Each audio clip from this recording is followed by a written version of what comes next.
Ayun, baliktad siya. Guys, ito yung gagawin ko ngayon.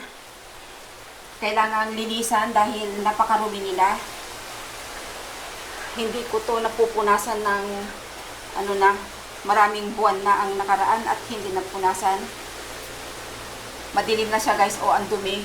So, ito yung sinasabi ko na kailangan gawin. Napabayaan ko na.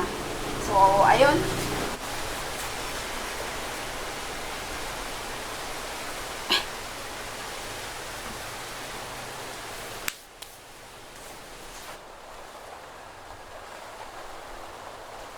Tali.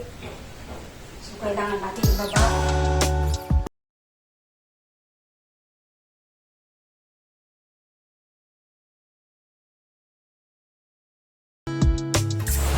Para hindi dumulas.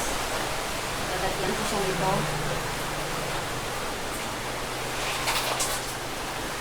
So, yeah.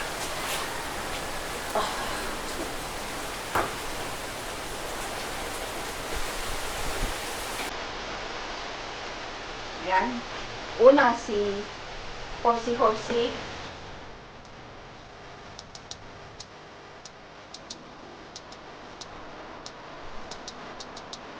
Pangalawa, sulok guys, oh. Sobrang ang kapal alikabong.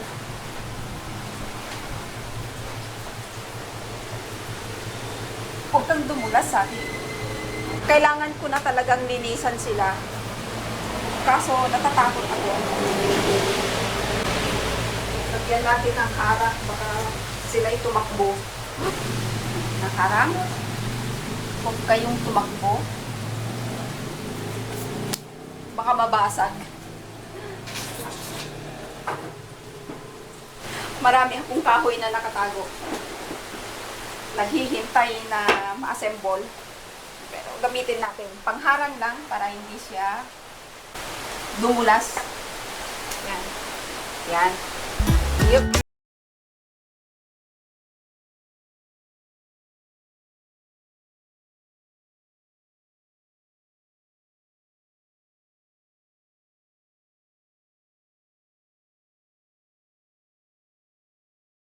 Ang dumi.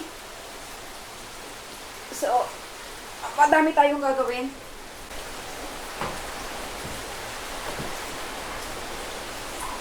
Lagyan ko din ng pangharang. Huwag naman sila madulas. Yan. Huwag kayong dumulas. Isa pa. Dito naman siya.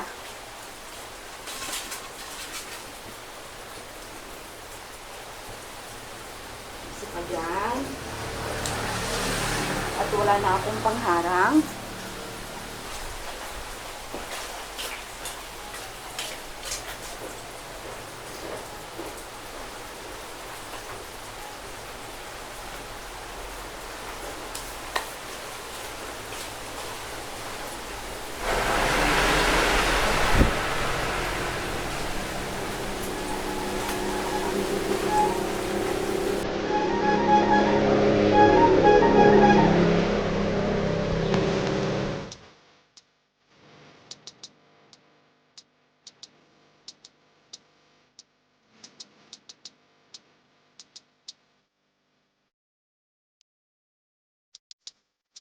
Sobrang busy.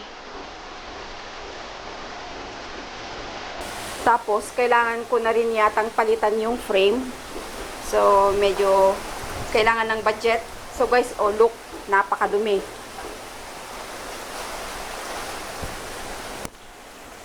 Kailangan yata linisan sa loob. So, pag lininisan sa loob, i-dismantle ito, kakalasin. Mahabang trabaho pag ganun. So, ngayon, kaya ako gagawin ito dahil gusto kong malinisan. Tapos, ma-check na rin kung ano yung kailangan gawin. Ang likod niya guys ay ganito lang. Pero matibay naman. Kailangan din talaga ng linis. Napakadumi.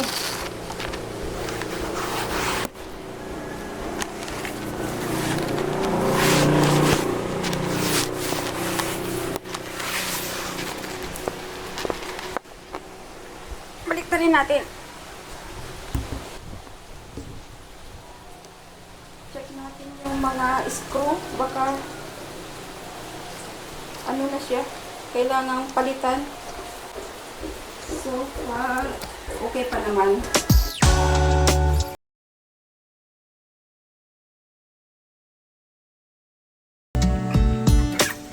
Nagawa ko to year 2008, 2009, ganon.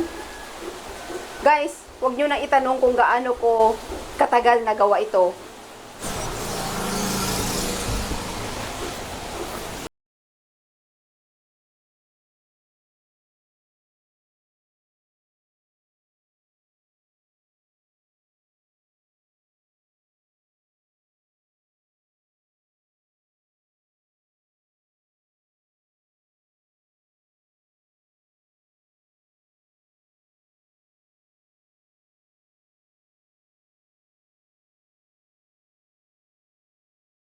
Kailangan palitan yung frame or palitan lahat. Siguro, kailangan ko ding hugasan yung, labahan.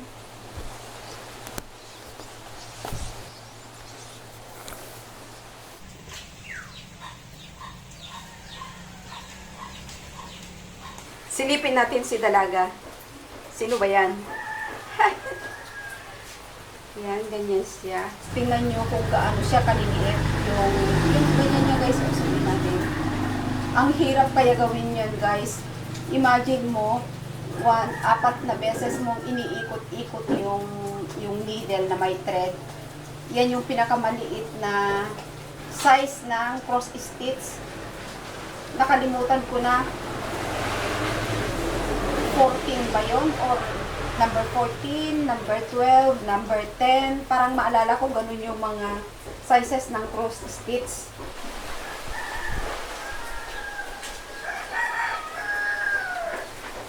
So, nung natapos ko to, pina-frame ko, nag-rest ako ng mga ilang araw.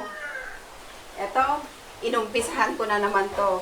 So, ito yung pangalawa na cross stitch ko.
Tingnan natin yung likod.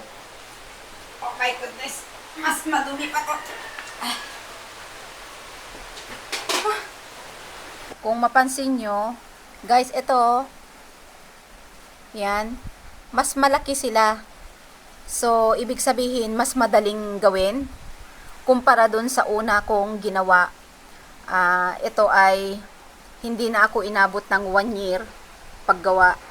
So, kung ano yung sinasabi ng pattern, yun lang yung sinusunod natin sa mga gumagawa ng cross stitch noon, alam nila yan. Ngayon ay wala na yatang gumagawa ng cross stitch, mga ka-PH. May iba na naman, gaya din ng mga gadget, madali ding maglaho ang mga uso. So, ang alam ko ngayon ay yung diamond beads, yun ba yun? So, after nito, sumunod yan. 2 na yung natapos ko. Sumunod naman to. Maalala ko, 2011 ko na to ginawa. Dahil sabi ni nanay, maganda daw yung kabayo na design ilagay sa malapit sa pintuan. So, ito, ginawa ko. So, muli, linisan natin.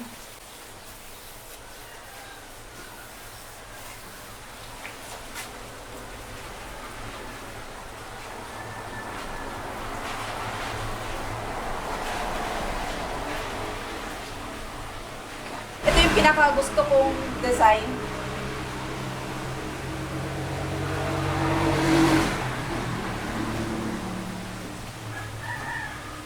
Sobrang dumi nila. Parang 6 na buwan na hindi nalinisan. Wala akong time rest. Talaga naman. Sobrang busy natin.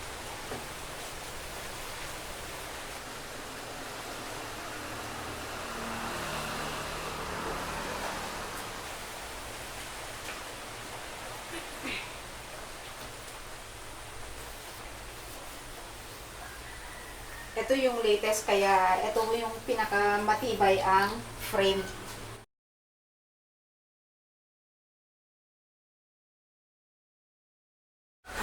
Nanggawit din ako. So, last but not the least,